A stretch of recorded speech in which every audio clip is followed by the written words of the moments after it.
Yo, what's up everybody? Lawler here. Johnny Boy is back at it again. Another phenomenal idea. He's got the Salt Mine Atlantic draft coming up this weekend. It's gonna be a 3-day event on the 20th, 21st, and the 22nd. Your boy's birthday. And there's gonna be some craziness going on. It is North America versus Europe. There's 6 managers for both NA and EU.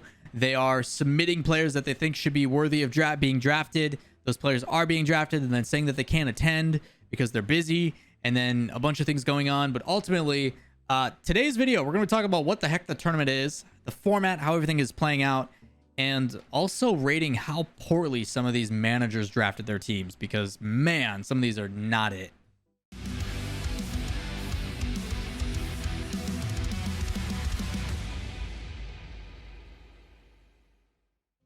What's up, everybody? Lawler here, inside source for all things Rocket League. Like I said, we're going to be talking about the Salt Mine Atlantic draft put on by Johnny Boy. It is a Psionic sponsored event for $27,000. It is North America versus Europe over the course of 3 days, and it's going to be absolutely fantastic. All of this will be starting on the 20th, this Friday. So let's actually get into the details of what's going on. What ended up happening a couple days ago is it was North America and then Europe.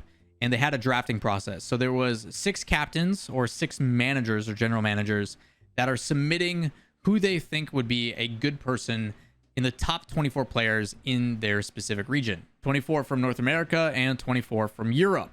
On North America's side, there was Roldiz, Rizzo, Dazarin, T-Bates, Athena, and Sizz. And for Europe, Johnny Boy, Shogun, Smellsworth, Cole, Jesse, and Erasmathor.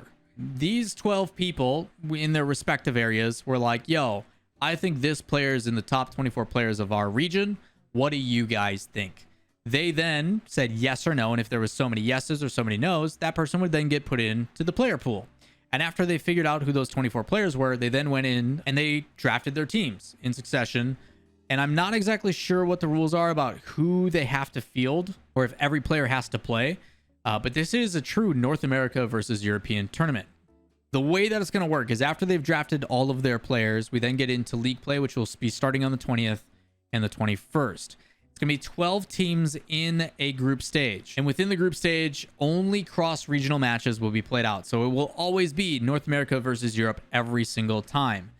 All of the matches are a set of 4. So they will play 4 best of 5s. And this will be based upon the reason of giving server advantages. 2 sets will be played on North American servers. 2 sets will be played on European servers, just so ping advantages are there. And what's important about this is most of the time what we've seen North America and Europe in the past, usually the advantage goes to the home team.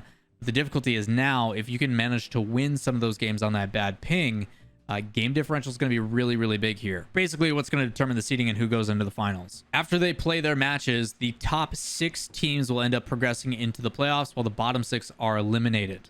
On the 22nd, on Sunday, they will do a page playoff bracket. If you guys don't remember what a page playoff bracket is, it's the same thing that we used to use in the RLCS way back in like season 6 and season 7, where the 5-6 seed play each other, 3-4 play each other. Whoever loses 3-4 drops down to play 5-6. And it keeps going. You should be able to see an example of it over here of what the bracket looks like, but the better you do in group stage, the more of an advantage you get further along in the bracket. There's here and there about how certain teams don't get an extra life, but ultimately you get guaranteed money. You're talking if you are 3rd, 4th, you're automatically at $3 grand, and it goes up significantly from there. Prize pool wise, you can see it on the side next to me. First place is 7,500, second place is 4,500, 3rd, 4th is $3 grand, and then it goes down significantly from there. But every team does take home some cash. Also, not just the players, but also the coaches and the general managers get some cash. If you are one of the captains that does perform the best, or in this case, you are the best performing captain in North America or Europe, you also get 100 gifted subs on Twitch. So that's pretty cool. It's a good way for the managers not to just dedicate time and effort and not get anything for it. I'm sure every single captain or every single general manager is going to be streaming their perspective as well, which I think is a really cool way to divvy up and allow these guys to kind of create content in their own way. It also makes it a lot easier on production for Johnny Boy. So we know the format. We know who's captaining, or I guess general managing. We also know the prize pool. But who's actually playing? Who's competing? That in itself is kind of a really weird scenario. I'm going to show you the players that were drafted and the teams that were drafted, and then I'll give you my rating on them. And then I will also tell you players that are unable to play or just not going to be showing up. So first things first, let's take a look at North America. We've got Roldiz, Rizzo, Dazzrin, Sizz, Athena, and T-Bates, and these are their teams. You should be able to see the pick order and everything as well, based upon like who picked when and all that kind of stuff. What ended up happening, like I mentioned, is these 6 general managers suggested players out of the top 24 in North America. After they got their 24 players, then they drafted in the order that you see. So Roldiz picked First Killer, Rizzo picked Garrett G, Dazzrin picked Mist, and then it kept going from there. In my opinion, from top to bottom, if I had to say who I think is the favorites, and number 6 is probably Dazzrin's team. At number 5 is Sizz, number 4 is T-Bates, number 3 is Rizzo, number 2 is Athena, and number 1 is Roldiz. Ultimately, the way I look at these teams is I'm trying to find a balance of both good offense and defense, not too much of the same thing. Also, you got to look at like chemistry and everything like that. The difficulty is when I was doing this on my stream, there's a lot of people being like, oh, this player isn't playing, this player isn't playing. And I'm looking at it just for simply the drafting process, who they picked up, and how the team might perform. I am not including in my list of who I think is the best chances to win, with the thought in mind that some of these players won't even show up. Like I know J-Naps isn't going to be playing, and that just sucks for T-Bates.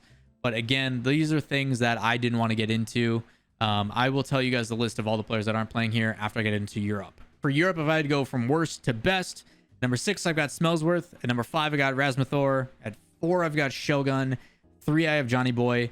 2, I have Jesse, even though he literally has Carmine Corp as his team. How they managed to let that happen, I don't know. But I haven't seen Carmine Corp play yet, so I'm still kind of here and there.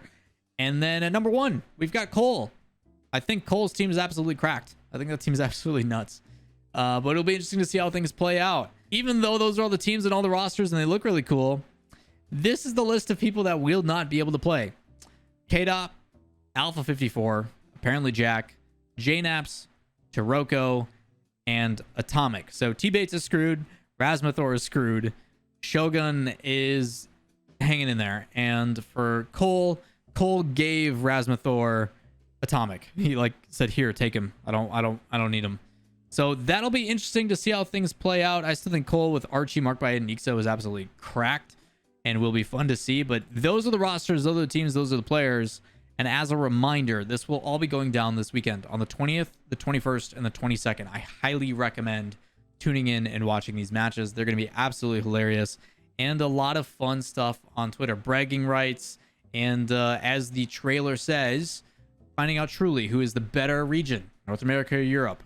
Doesn't actually tell us that, but like it's still good ammo for like future lands. So I'm all for it. Again, Johnny Boy, fantastic format. Loving the way this is working. I really hope that a majority of these players do show up and play.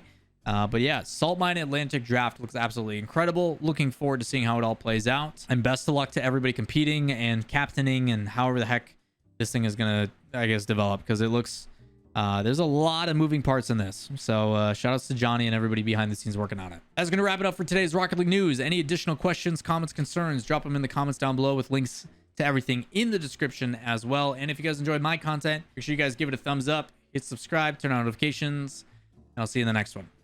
Peace.